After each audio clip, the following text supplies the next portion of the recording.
Hey everybody, so I am going on vacation. It has been a long time, if I'm being an honest, truthful person with you, since I've taken more than a couple days off. So I, of course, am excited to go visit my family, but I'm even more excited for my Vacation TBR, which I am going to share with you today. I hope you're ready for my TBR to help your TBR explode. Let's get started.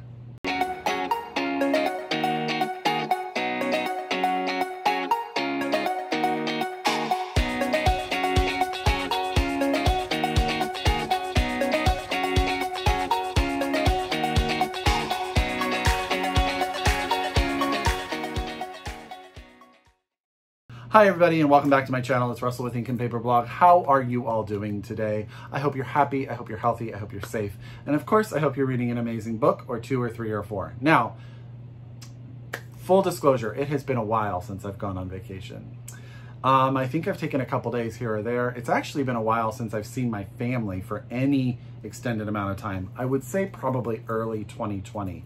So this vacation is one, long time coming, and two, I've already made it very clear, I am going to get some reading done. So I am bringing a big old stack of books. I do also want to say I'm going to pre-tape a few videos for while I'm gone. So if you see this shirt in the next few videos, don't judge. I am just trying to get myself set up for success in the future. Now, as always, I encourage you to get out your pen, get out your paper, get out your Goodreads, however you keep track of your TBR, because I'm going to hope that these books make your TBR explode as well. If you are so able, please order these books from your local independent bookstore. I have a mix of books that are out and books that are coming out. And then also, always, if you are a library user, get your library to get you a copy as soon as possible. So I'm going to start with the three books that I'm currently reading right now, which I'm going to be taking with me to finish. The first is Devil House by Darnielle, and this is out from MCD by MCD of FSG. I love that so much when I say it. And I will say this book came highly recommended by Daryl over on Instagram, and also then Ryan of Read by Ryan, who you may know from my channel. He also highly recommended it. And it's really a book, I think, that's more sophisticated than the blurb leads you to believe. So basically, we have this main character we meet at the beginning. He is a true crime writer, and he writes some fiction on the side, but he's written a couple of successful true crime novels. And he gets this sort of heads up that this house is for sale in Milpitas, California, which is right up the street from me, where a double murder occurred. It wasn't a house when the murder occurred, but I'm not going to spoil any of that for you. But he decides to purchase the house, live in the house, investigate, and write a book about the murders in it. Now that seems like it's going to be a pretty straightforward narrative, but no. This book is very different than that.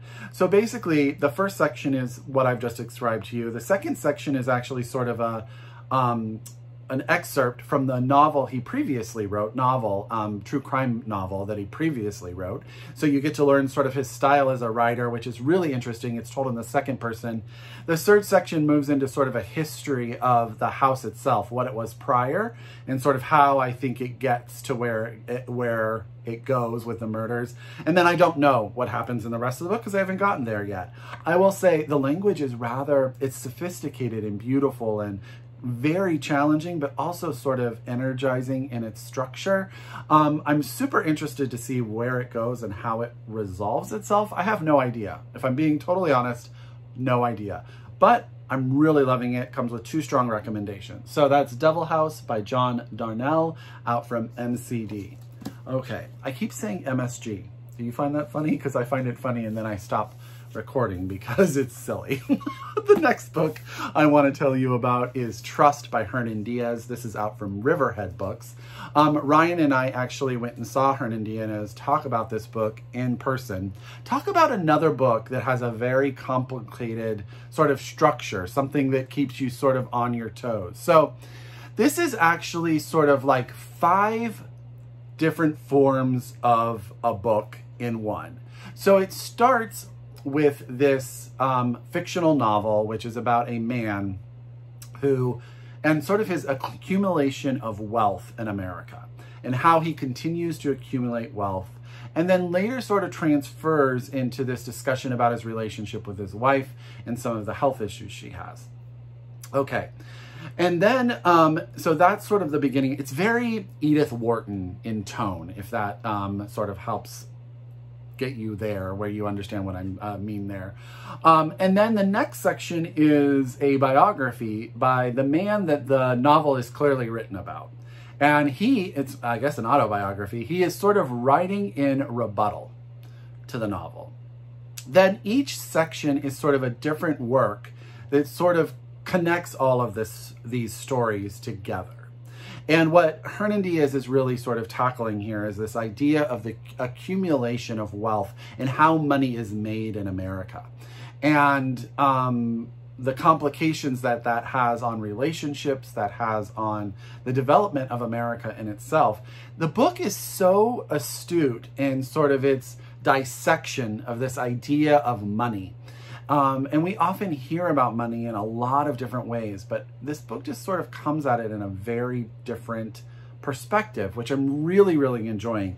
But I will say it's a challenging read to me. I definitely have to pay attention to every single page. I want to know where everything is going.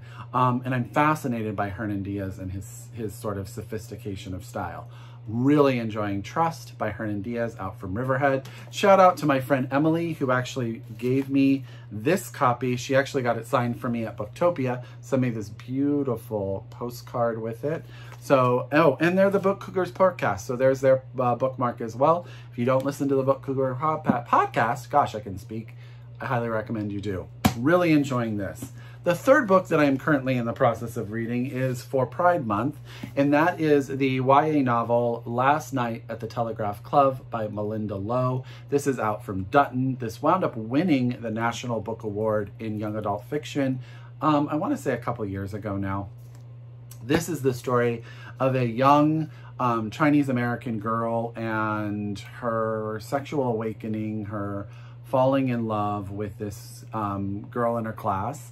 And the Telegraph Club is a place where different male impersonators come to perform. Now, the book is set in the 1950s, sort of the mid-1950s, amongst the Red Scare, and how that sort of affects the immigrant population of San Francisco, where the book takes place, the Chinese immigrant population, her father, her parents. There's a lot of stuff going on in this. There's discussions of communism, there's discussions of immigrant policies, and at the heart of it, it's the story of two young girls finding each other and falling in love. I am a good portion in. How am I? I am 130 pages in. I'm really, really enjoying it. This one I am actually doing the audio with the book as well, and the audio is fantastic. So that's Last Night at the Telegraph Club by Malinda Lo, and this is out now from Dutton. Highly, highly recommend. Okay, I'm not taking that many. That was 3, and I'm taking 6 more, 5 more. That's not that many. A book that is coming out, I talked about it actually in my last video or a video ago. One of my most anticipated reads of the year, because I am such a fan of Bianca Marius, is The Witches of Moonshine Manor, out from Mira. So all I'm going to say on this one is the book is sold as a coven of octogenarian witches who are trying to save their home. Okay?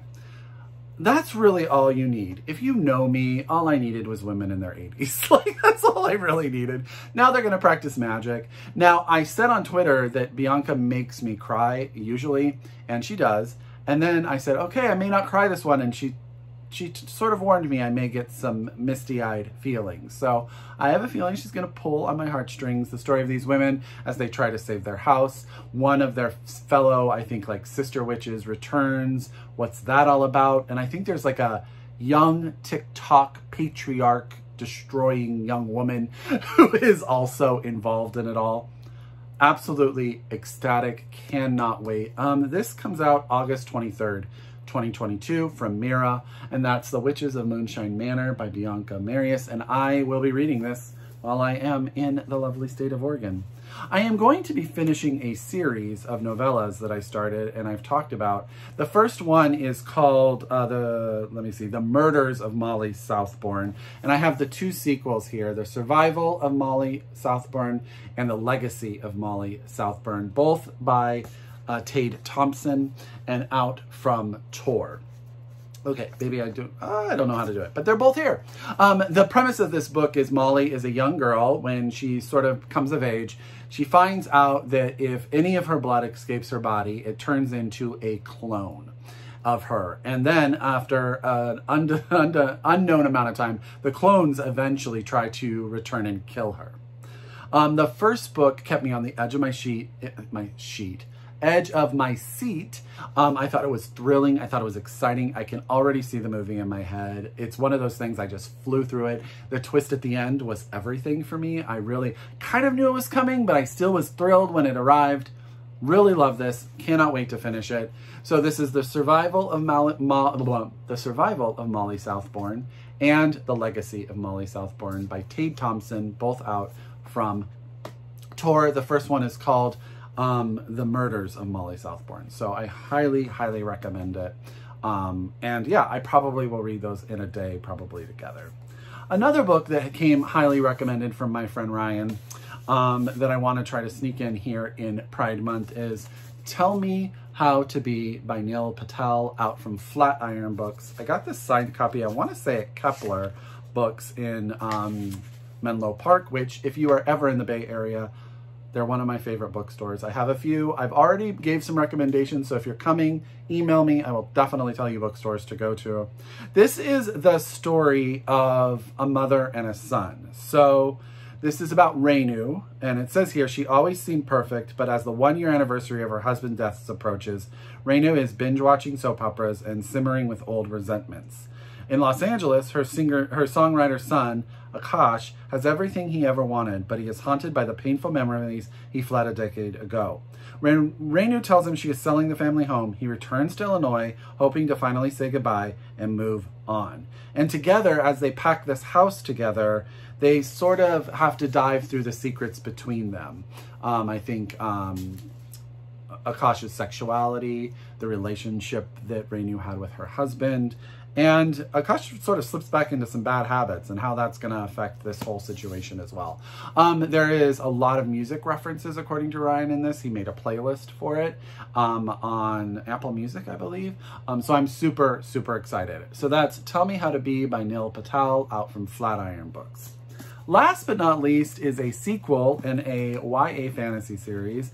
I know, you've already heard about it, but I love this series and I cannot wait to see what book 2 has. I need to just go buy it because I have the ARC here. I'll probably pick up my actual copy while I am in Oregon. But this is The Merciless Ones by Namina Forna. This is out from Delacorte Press. The first book was called The Gilded Ones. Again, I've talked about it, but this is a society, a patriarchal society, where when young girls come of age, they are tested. If their blood is normal, they are allowed to enter society, basically to be wives. They have to wear masks, they can't be seen. But if their blood turns out to be gold, they're thought to be demons and they're often killed. Well, our main character has actually, she tests as a demon, but she is taken away by a woman who is creating an army in order to fight an invading force. And when she gets there, there's all these young women. They all have sort of these superhuman abilities. And we find out quickly that the patriarch has definitely spun history in their own way. And maybe the people invading aren't what we thought. And it becomes a huge battle. And that first book was so satisfying. And I cannot wait to see what happens next. So that's The Merciless Ones by Namina Forna. This is out from Delacorte Press. So I don't think this is too ambitious. I'm going to be gone for 2 weeks. I'm going to have lots of time to read. It's not that many books. I will be honest with you, I'm going book shopping. There's a new bookstore in Oregon where my parents live that I didn't know existed. My apologies. Siri wanted to get involved in this, and we said no to Siri. Here is the stack of books that I'm going to be bringing with me. I hope that some of them wind up on your TBR as well. If you've read them, please let me know in the comments down below. I would really appreciate it. As always, I could not do this without you all, so if you're a return subscriber, thank you so, so, so much. If you are new to my channel, I hope you subscribe, click the bell, do all of that things. That would really help me. Still trying to reach 13,000 subscribers. Quite a bit of ways, but that is my next goal. I just do it in thousand people increments, subscriber increments. You know what I mean. If, as always, I encourage you to read globally, shop locally, and until next time, I wish you happy reading. Bye, everyone.